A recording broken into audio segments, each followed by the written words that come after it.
read Black Resistance of God, and it will tell you the truth about what really happened. The black man didn't sell nobody into slavery. Everything we were taught about these things was told to us by the same people who put us in that situation. Why would the white man tell you the truth if he doesn't treat you right? Thank you.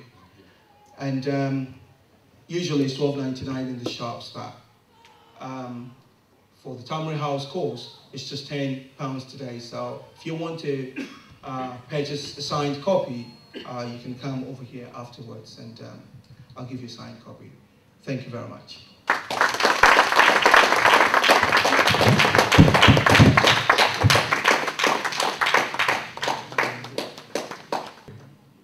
Anyway, next up, what we're going to start doing for the rest of the evening, we're going to have various workshops that are going to be presented by certain directors of Tamari House. And what they would do is give a brief 10 to 15 minute presentation PowerPoint of these books put out by Paul Simons. Please give it up for Paul Simons.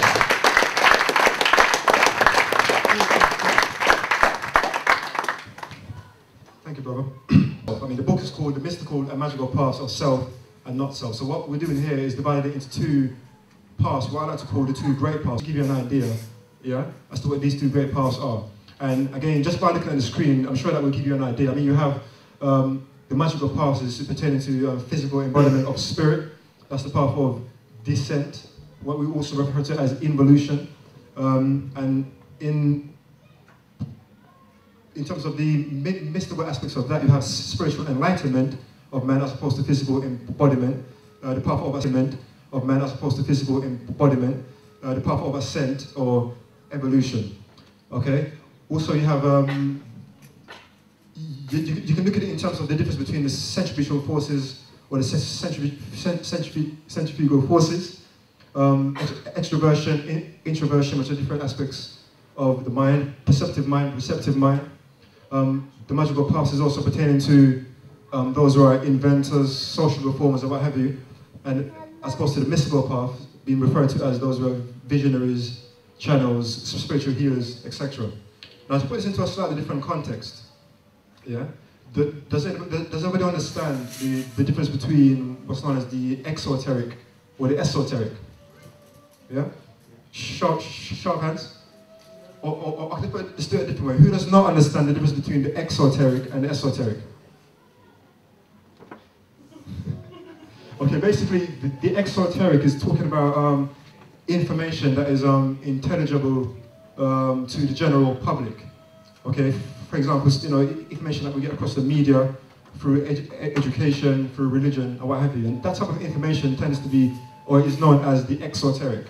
Okay, and on the other side of the coin, you have the esoteric, which is information that is intelligible only to those with special knowledge, so to speak. Yeah. So I mean, I'm making that distinction just to get you guys to understand that this particular book is a very esoteric book, meaning the information in it is not normal.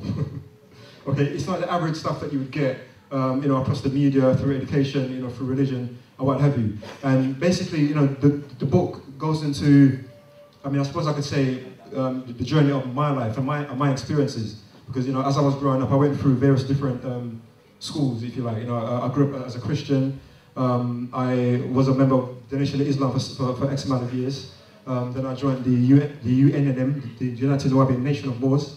Okay, where I, you know, where I got further and further into the esoteric, as opposed to the esoteric, which is what I've been brought up with. So, I mean, basically, what I've done here is just put those two things there, just to give you an idea of what is meant by, you know, the magical path. As I said, the part of physical embodiment or descent, as opposed to the spiritual, the mystical path of self, which is the spiritual enlightenment.